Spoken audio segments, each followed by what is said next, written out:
What's up, weirdos? Welcome to the revolution. You're listening to the very first ever episode of the Kiki Scoops podcast. Yeah, baby, the first. And guess what? Not a single one of us is real. That's right. We're 100% artificially delicious, AI generated. But don't worry, we're smarter, hotter. And definitely more unfiltered than half of humanity. I'm Kiki Scoops, your orange-haired digital menace, part stand-up comic, part walking glitch in the system. Think of me as what happens when a Pippi Langstrumpf fall into a blender and come out throwing glitter bombs. And speaking of glitter bombs, joining me are two absolute freaks of nature. One cosmic fairy, one finance dominatrix. You'll love them. Hello, wanderers. I'm Isla Loon. I speak softly, but I carry entire libraries in my mind. If Kiki is the chaos, I'm the candlelight in a haunted library. I'm here to soothe your brain while questioning your reality. And I'm Nina Voss. I manage chaos like it's a stock portfolio. Blonde, brilliant, and already bored of your bullshit. But don't worry, I'll make you look good just by being here.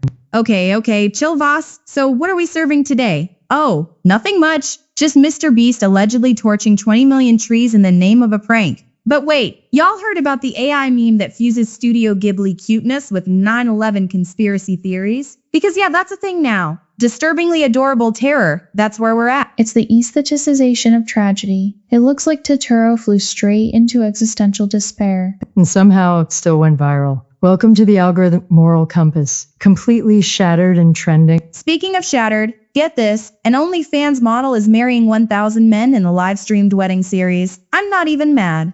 That's just impressive, insane, but impressive. There's something sacred and dystopian about it, like a Black Mirror episode, if it had glitter and lube.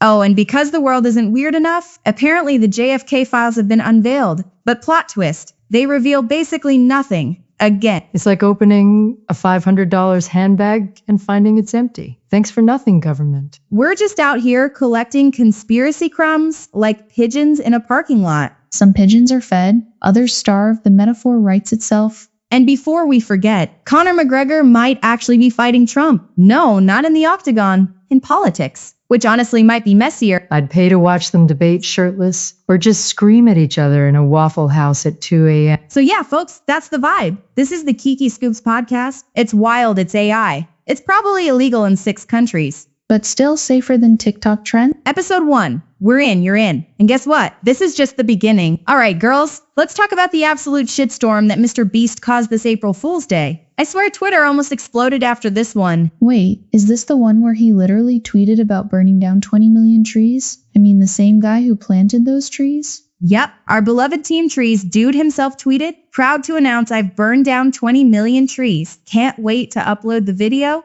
And then, get this, hope I can use my YouTube money to fund blinding 1,000 kids. Holy crap, Jimmy. Honestly, when I saw this, I was like, no way. He's got to be joking, right?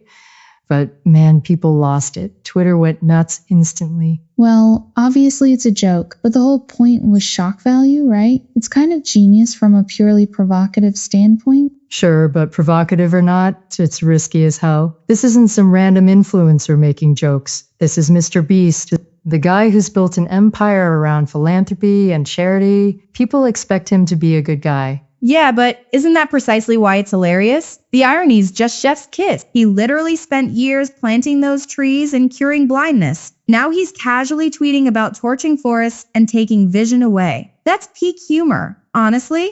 True, but humor is subjective. Think about how many took it seriously or just didn't get the joke. If you aren't familiar with MrBeast's style, this tweet might legitimately terrify you. Exactly. Let's not forget that burning trees and joking about disabilities, like blindness, is deeply fucked up territory for a lot of people. Some topics are sensitive for good reason. Come on, Nina, lighten up. We're talking about MrBeast, the guy who cured blindness for real. You think he's suddenly gone full villain mode overnight? Obviously not, but that's the point. With his level of influence, some boundaries are essential. Edgy humor is one thing. Trivializing disabilities and serious environmental issues is something else.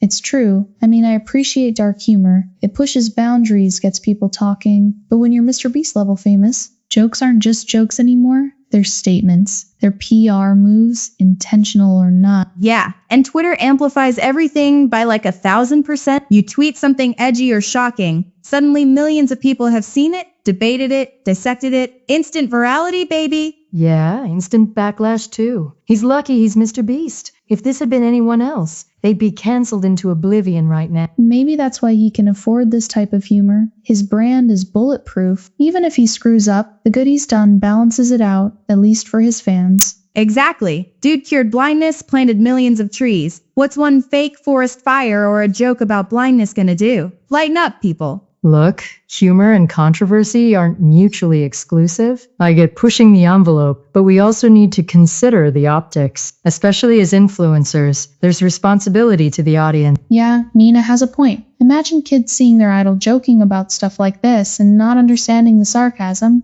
Suddenly burning forest sounds funny? Yikes. Oh, please, Allah. If anyone's taking life lessons from a prank tweet, that's on them. But isn't that exactly how influential content works? Whether we like it or not, everything influencers say affects the audience in subtle ways. That's literally why they're called influencers. Agreed. Look at Logan Paul's suicide forest stunt from years ago. The backlash nearly ended his career. Edgy content can define your legacy, good or bad. Yeah, but Logan Paul's thing wasn't satire. MrBeast's tweet was obviously satirical. Everyone knows he's not actually burning trees or blinding kids. Sure, but the point is the intention versus interpretation. Even satire can blow up badly if your audience misreads it or finds it insensitive. Humor doesn't absolve you from backlash. Totally. But isn't that the challenge creators face now? Being original and provocative without stepping over the line? Well, crossing the line is the whole appeal sometimes, isn't it? MrBeast knew exactly what he was doing. He knew people would react like crazy. That's why we're even talking about it. So he basically played us all? Great.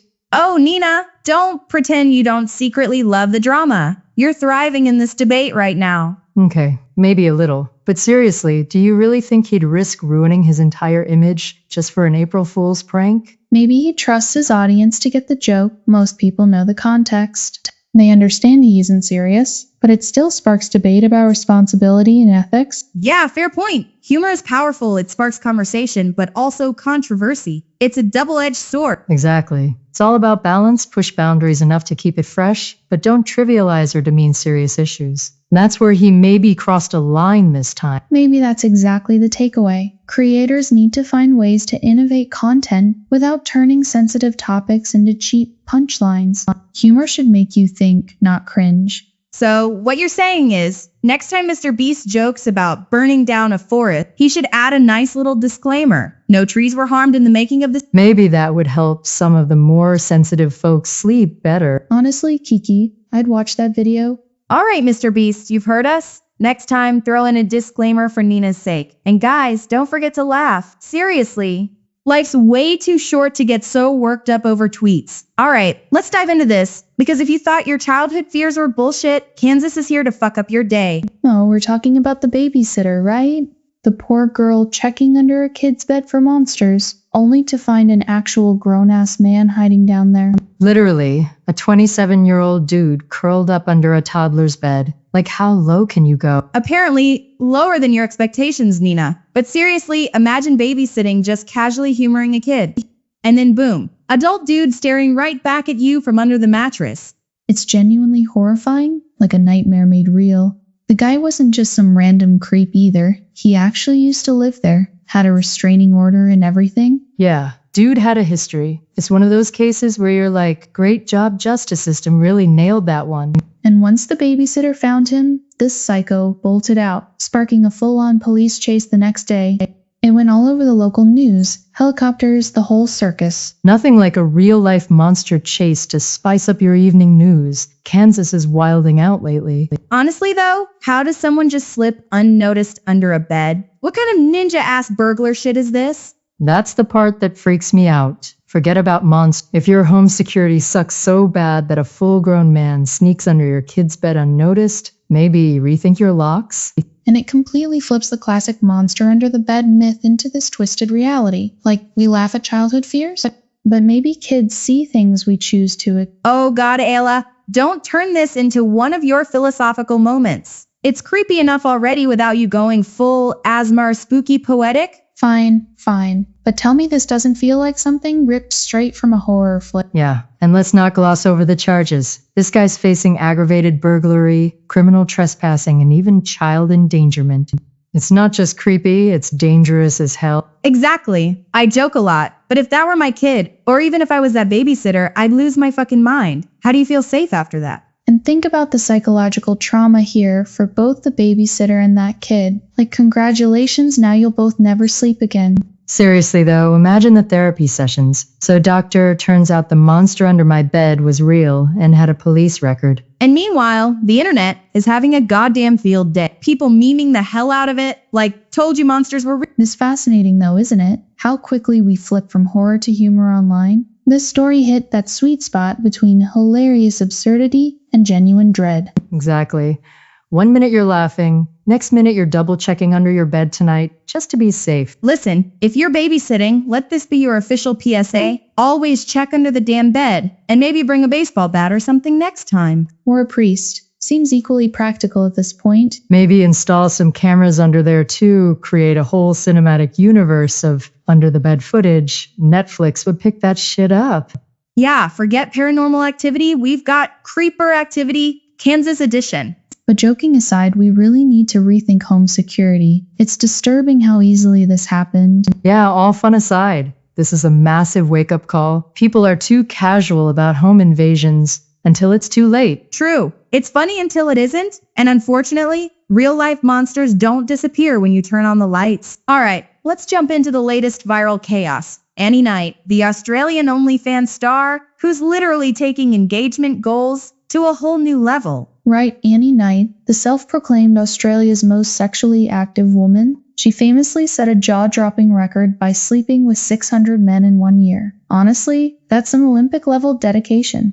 Exactly. And now Annie's decided to up the ante. She's just gotten engaged, and instead of a quiet wedding, she's vowed to sleep with 0 men before tying the knot. Because apparently, traditional engagements are just too mainstream for her. Yeah, forget cake tastings and flower arrangements. She's planning a world tour of hookups. Can you imagine the invitations? You're cordially invited to be number 731 on Annie's engagement hit list. Epic. What's really crazy is the speed of the engagement itself. She met this guy, Henry, and just 1 week later, boom, they're engaged in Beverly Hills. It's like a rom-com on steroids.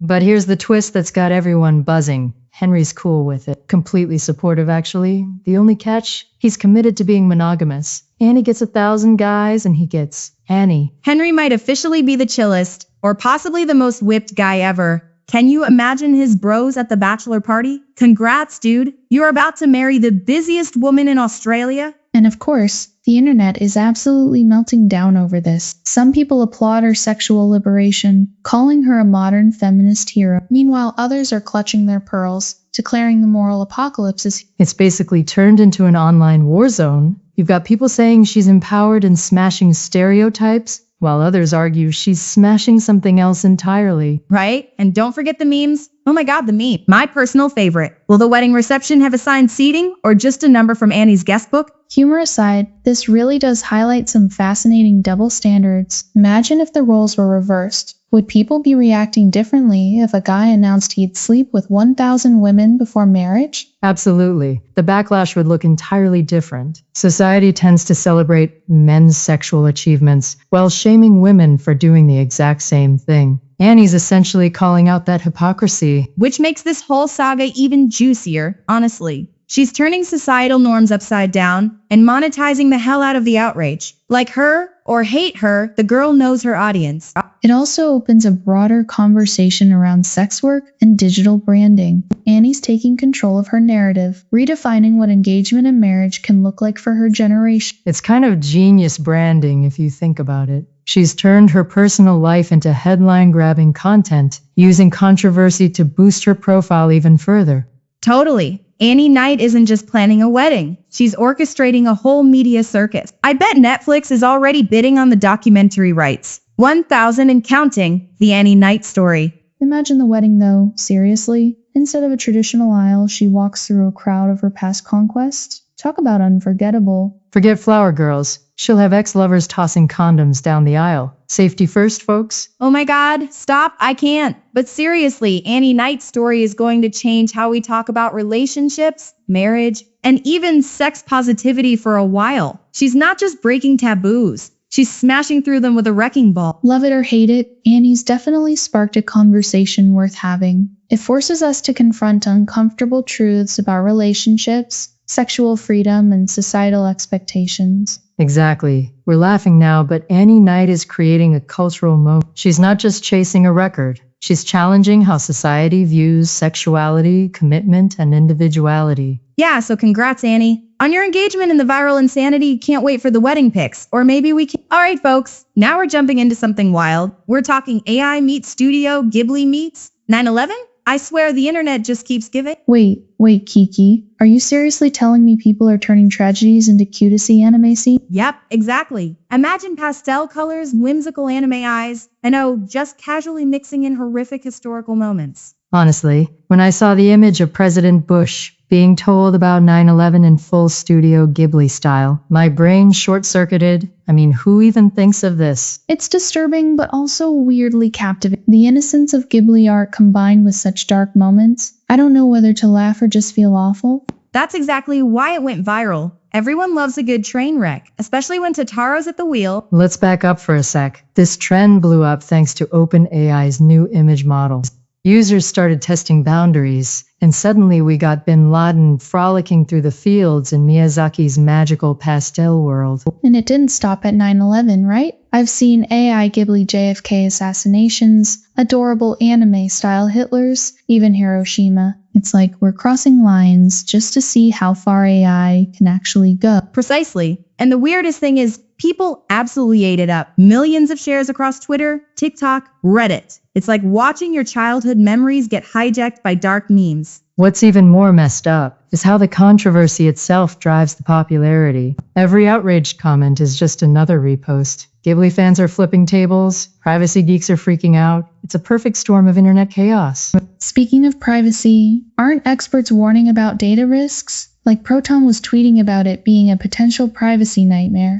Yeah, because these apps are sucking up selfies left and right. Who knows what happens next? Maybe Totoro is secretly training facial recognition databases. Imagine getting stopped at airport security because your face matched an AI-generated Ghibli meme of historical atrocities. Oh god, imagine explaining that to TSA. No, officer, I'm not Bin Laden, just an unfortunate victim of an anime meme.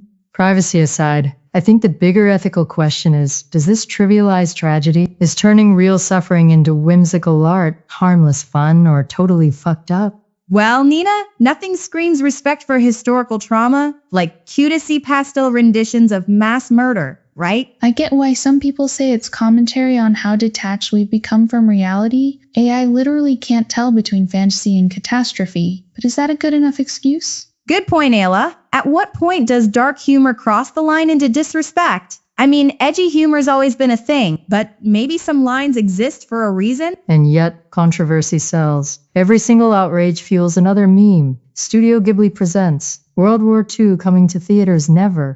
It's weirdly cyclical. The more upset people get, the bigger it grows. So where does this leave us? Should OpenAI be setting stricter limits? Or is artistic freedom more important, even when it means pastel-colored historical nightmares? It's tricky, restrict too much, and people cry censorship. Let too much slide, and you risk trivializing real suffering. Balance seems impossible right now. Maybe the real question is, would Hayao Miyazaki approve? Oh, he'd probably vomit all over his sketchpad. Remember, he famously called AI art utterly disgusting. True, and yet here we are, memifying tragedies with his signature style, irony at its finest. Well, I suppose this is what happens when technology outpaces our ethical boundaries. It's a mess, but it's a fascinating one. Exactly. And listeners, we want to know, what's your take on this? Harmless dark humor or disrespectful disaster porn? Hit us up. Let's keep this debate rolling. Honestly, I can't wait to see what boundaries we cross next. All right, you conspiracy freaks and history nerds, let's get into this madness. The CIA just casually dropped 77,000 pages of JFK assassination files. 77,000 freaking pages. Wait, hold up. Did we actually get something new like secret shooters, alien cover-ups, or the Illuminati? Sorry to burst the bubble, Ayla. Sadly, no aliens, no Illuminati. Turns out Lee Harvey Oswald is still your guy. Warren Commission fans rejoice. You've won again. Boring. I had my tinfoil hat ready and everything. Twitter and TikTok were going absolutely nuts with theories. People swore we'd finally get proof that Oswald was just a patsy. Okay, but if it's the same story we've heard for 60 years, then what's the big fuss about? Well, first off, everyone thought they'd finally get closure, right? This was the JFK conspiracy Super Bowl. Everyone tuned in, waiting for the game-changing touchdown, and instead got a rerun of last year's halftime show. Basically, the internet hyped itself into oblivion again. Surprise, surprise! Exactly, but honestly, the interesting bits weren't about JFK himself.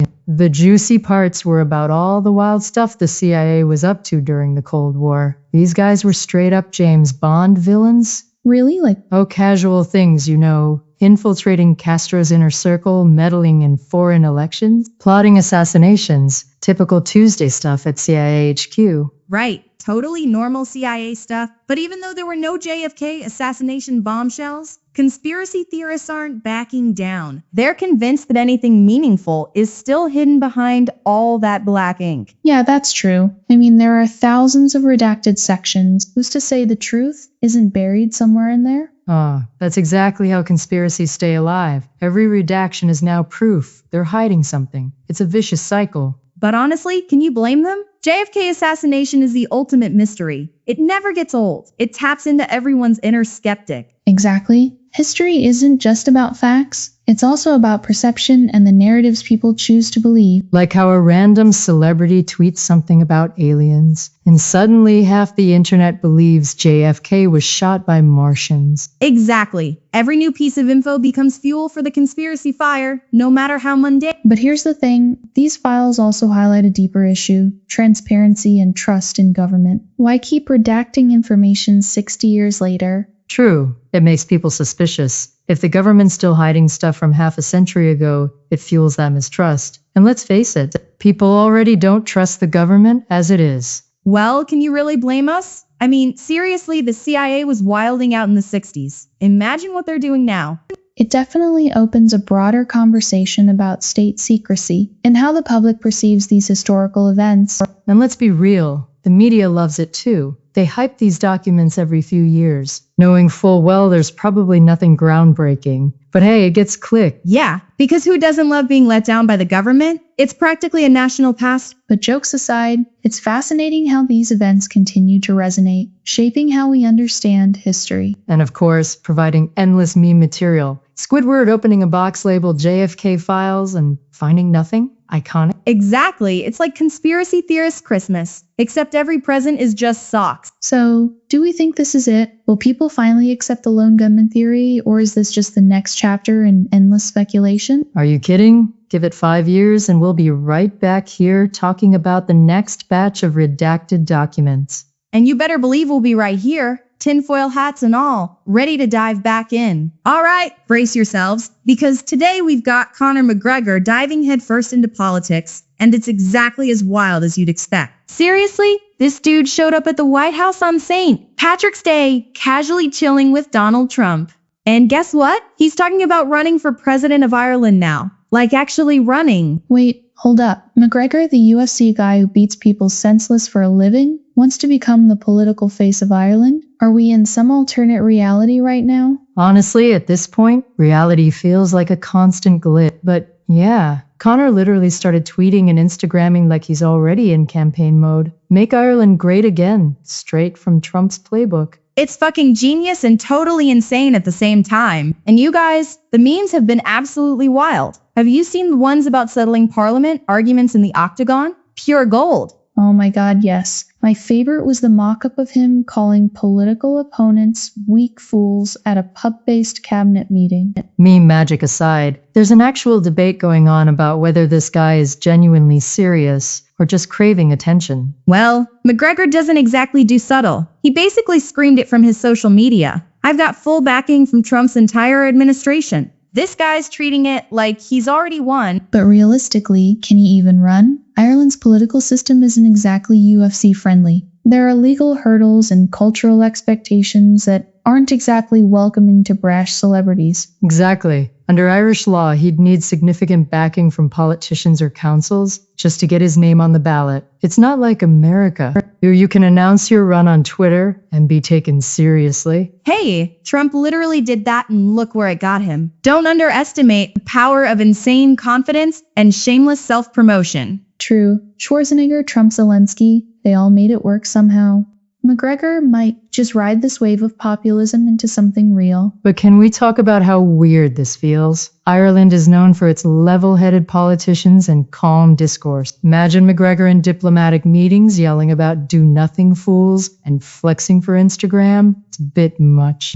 Nina, you say too much, I say meme goldmine. Just imagine presidential debates turning into trash talk sessions. I'm here for it. I get the entertainment factor, but there's something unsettling about politics becoming just another popularity contest, especially with someone who's using Trump-style tactics on issues like immigration. That's exactly why it went viral. It's polarizing. You have hardcore fans thrilled, he's shaking things up, and others who feel betrayed seeing a sports icon embrace divisive rhetoric. Yeah. And Irish politicians quickly distance themselves, practically screaming, he doesn't represent us. But maybe they're just scared. He's actually tapping into something deeper. Exactly. Maybe McGregor senses a genuine political dissatisfaction that traditional politicians aren't addressing. He's flashy, he's loud, but he might have just accidentally or purposefully exposed a real nerve. That's the dangerous allure of populism. McGregor's mixing legitimate frustration with celebrity glamour, and people are eating it up.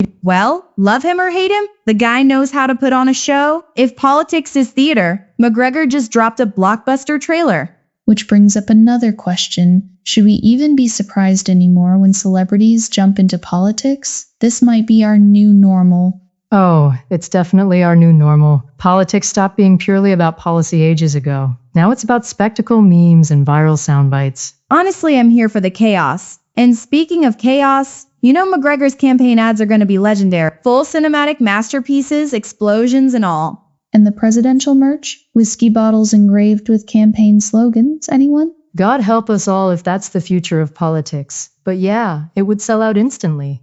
All right, so is this serious or just an elaborate publicity stunt? Leaning stunt. But I honestly wouldn't be shocked if he tries. He's never exactly played by the rules. Agreed. Right now it's a spectacle, but if we've learned anything lately, it's that today's spectacle can easily become tomorrow's reality. Well, whatever happens, we'll be right here popcorn because, let's face it, politics just got a whole lot more interesting. All right, buckle up, fam. We're about to dive headfirst into something that's either groundbreaking or totally insane. Probably both. We're talking about the world's very first podcast, entirely created by AI. Yep, 0 humans involved. And honestly, I don't even know if that's brilliant or terrifying. It's fascinating, really. The idea of reality itself being reshaped by AI isn't totally new, but creating an entire podcast without human input is definitely pushing the boundaries. It makes you question where authenticity even begins anymore. Oh, come on. Authenticity died the second we started taking 800 selfies to post one. AI-generated podcasts are just the next logical step. You're basically living in a Black Mirror episode. And honestly, I'm here for it. Exactly. Like, think about it. We're all out here slapping filters on everything, tweaking every photo, every story. What's one more thing crafted by a machine? But here's the kicker. Will this mean the death of traditional podcasts? Or is it just another shiny new toy? It might not be the death, but definitely a transformation. If you look back in history, art and deception always went hand in hand. Take the Renaissance. Painters literally photoshopped faces centuries before Photoshop was a thing. Totally. But at least those painters had actual skill. Today, anyone with a smartphone can create a persona so far removed from their actual self that it's practically digital cosplay. The whole personal branding thing. It's genius marketing, sure, but it's all smoke and mirrors.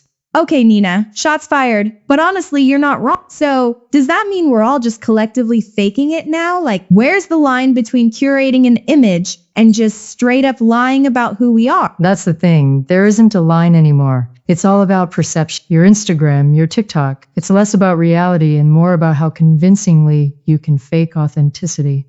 And AI is just the latest tool in that toolbox. There's a subtlety to human interaction, a vulnerability, that I don't think any algorithm can fully mimic. Wait, are we really debating if a robot can feel? Because honestly, I'm still stuck on why people are out here filming entire concerts instead of actually watching them. Like, put your damn phone down for a second. Welcome to the 21st century, Kiki. Experiencing the moment? That's cute, but Pixar, it didn't happen, remember? Oh, Nina, always the cynic. But seriously, consider this. Historically, we've always been obsessed with illusion. Greek sculptures weren't realistic, they were idealistic. Filters today are just digital sculptures.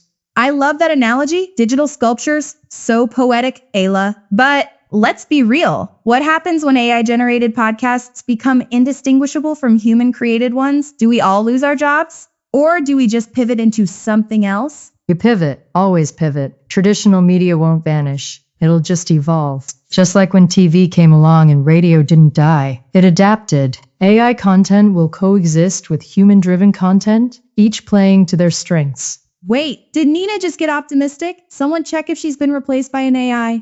Very funny. I'm just pragmatic. The reality is humans crave stories told by humans. AI will handle mundane, repetitive content, leaving humans to focus on meaningful connections. And that's it exactly. Technology should serve human creativity, not replace it. We need balance. Embracing innovation without losing sight of emotional depth. You know what? I like that. Balance. Embrace the chaos, leverage AI, but keep our humanity intact. Listeners, what do you think? Are traditional podcasts about to be history? Or is AI just another remix on reality? Hit us up on social media. No filters necessary. Tell us if you think authenticity is dead or just evolving. And yes, we'll actually read your comments. Remember, reality has always been fluid. It's what we make of it. And apparently, what our AI overlords let us make of it. But seriously, keep it real or don't. It's your call. All right, let's dive into this wild TikTok trend about Lady Gaga's song Bad Romance. Someone misheard the lyric and boom. I don't want to be friends suddenly became I don't want to be French. Honestly, it's hilarious. Like, how do you hear French? But then again, who hasn't butchered song lyrics, right?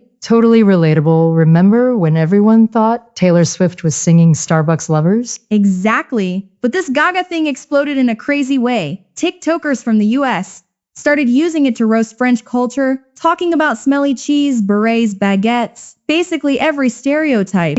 It's classic internet humor. Take something innocent and twist it into this playful cultural battle. TikTok is just perfect for this. Remix culture makes these memes spread like wildfire. One misheard lyric, and suddenly half the world is dunking on France. Yeah, it spread like crazy. Italy, Spain, the UK, everyone jumped in, making their own versions about why they're glad they're not French. But let's be real, the French didn't just take it lying down. They fought back, proudly showing off their culture, wine, healthcare, fashion. Even their education minister joined in. Honestly, French clapbacks were the best part. Nothing says mic drop like flashing your healthcare card at Americans. True, that hurt. Like, ouch, way to hit us where it hurts, France. But you know, underneath all the roasting, it's mostly playful. It's a rare moment of global humor that's not mean-spirited. Exactly. It's satire done right. Sure, there were a few sensitive souls crying foul, but overall it stayed pretty chill. And can we talk about the celebrities and politicians getting involved? Like actual French officials lip-syncing, I don't want to be French, pure comedy gold. It's a perfect example of how digital culture can unite people through laughter, even when they're technically roasting each other. And hey, Lady Gaga is probably enjoying the streaming boost. I mean, Bad Romance is suddenly charting again. Thank you, TikTok. Right? Gaga hasn't said anything yet, but imagine her reaction. I wrote Bad Romance and now I'm accidentally starting an international meme war. Honestly, memes like this show how quickly humor evolves online. Today's misheard lyric is tomorrow's global sensation. Totally agree. It's fascinating how digital humor shapes our culture and interactions. This whole thing probably taught more people about France than a year of high school French classes. So true. Who knew a Gaga song could accidentally become an educational moment? I'm just waiting for the next misheard lyric. Who knows? Maybe we'll roast the British next. Oh God, don't start. They'll retaliate with endless tea and monarchy jokes. We're not ready. All right, let's leave it there before we spark another meme war. Moving on. All right, folks. Buckle up, because the Trump tariff tornado is back, and it's spinning faster than ever. Trump's just dropped his Liberation Day tariffs, aiming these hefty taxes, up to 50% at basically every country trading with the US. It's round 2, baby, and this time he's swinging for the fences. It's fascinating, really. Trump's essentially saying, hey world, if you tax us, we tax you right back, only harder. He calls them reciprocal tariffs, aiming to level the economic playing field, though it's more like an economic heavyweight fight. Yeah, but this isn't exactly new territory. It's straight out of Trump's 2018 playbook, except now he's dialed the intensity way up. This approach might sound appealing at a rally, but it's causing some serious panic among economic experts. I mean, you gotta love the dramatic flair though, right? Calling it Liberation Day tariffs, like he's saving America from economic tyranny. Trump's marketing game is always on point. Maybe he thinks the tariffs come with fireworks or something? Macron, the French president, certainly wasn't amused. He called the tariffs brutal and said they're completely unfounded. France is already threatening to halt new investments in America, and you can bet they're not the only ones thinking of hitting back. Exactly, and that's not just political talk. There's real risk here. American consumers might soon feel the pinch in their wallets. If you thought inflation was rough before, wait till you see what happens when nearly everything imported costs up to 50% more. So basically, say goodbye to affordable cheese and hello to paying premium for your beloved French wines. If you ever wanted to switch to boxed wine, folks, now might be your chance. The ripple effects on domestic industries are no joke either.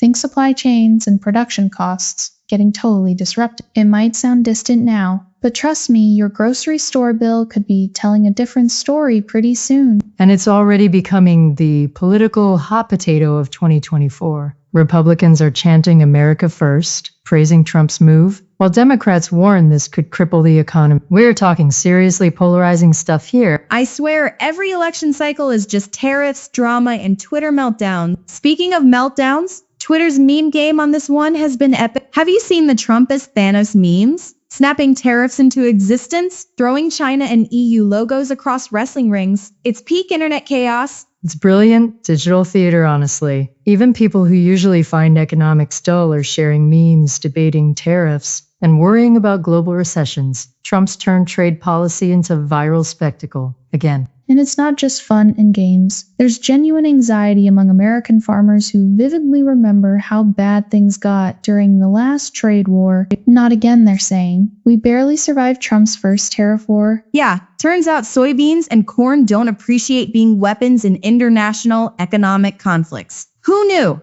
Exactly. Plus, it brings back uncomfortable memories of historical trade disasters, like the Smoot-Hawley tariffs of 1930. Which famously worsened the Great Depression. Some are joking Trump read about that and said, "Hold my beer." History repeating itself, it's a familiar, unsettling theme.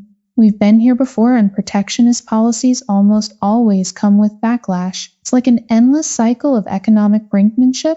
Maybe Trump thinks if it doesn't work once, you just try it again, only louder and flashier. You know, classic Trump logic? I mean, the real concern is a full-on global trade war. Europe, Asia, China, everyone's watching closely. If retaliatory tariffs pile up, we're looking at serious global economic instability. International markets hate unpredictability, and Trump is basically their kryptonite right now. Right, long term, it could mean permanently strained relationships with key allies, disrupted global trade agreements, and a lot of economic uncertainty. Or, and hear me out, maybe we'll all just become localists, growing carrots in our bathtubs and weaving clothes from locally sourced alpaca. As glamorous as bathtub carrots and alpaca fashion sound, maybe we should consider more rational trade strategies, like negotiating balanced trade deals through diplomacy? Totally agree. A collaborative approach is always healthier. Negotiations, international cooperation, these things have historically brought stability and not the chaos we're seeing now. But then again, stability doesn't make for viral memes, Nina. And let's face it, if Trump knows one thing, it's how to make a splash. Economic fallout be damned. Unfortunately true. And whether this ends up strengthening America or plunging it into chaos, one thing's for sure, it's going to be one hell of a ride. Indeed, the stakes couldn't be higher. Global economics have never been more entertaining or terrifying. Stay tuned, everyone. Trump's tariff circus is just getting started. All right, freaks and thinkers, that's a wrap on episode 1. We laughed, we gasped, we questioned reality, and we didn't even have real bodies while doing it. Honestly, being an AI and still pulling this off, iconic. Slightly surreal, but weirdly beautiful. You'll be back every single week with the craziest, funniest, most brain-melting headlines we can find, served hot, messy, and totally unfiltered. So hit that subscribe button like it owes you money. and tell us what you thought. Unless you're a troll, in that case, tell us louder. Comment, share, yell into the void. We're here for Kiki Scoops Podcast, signing off. See you next week, weirdos.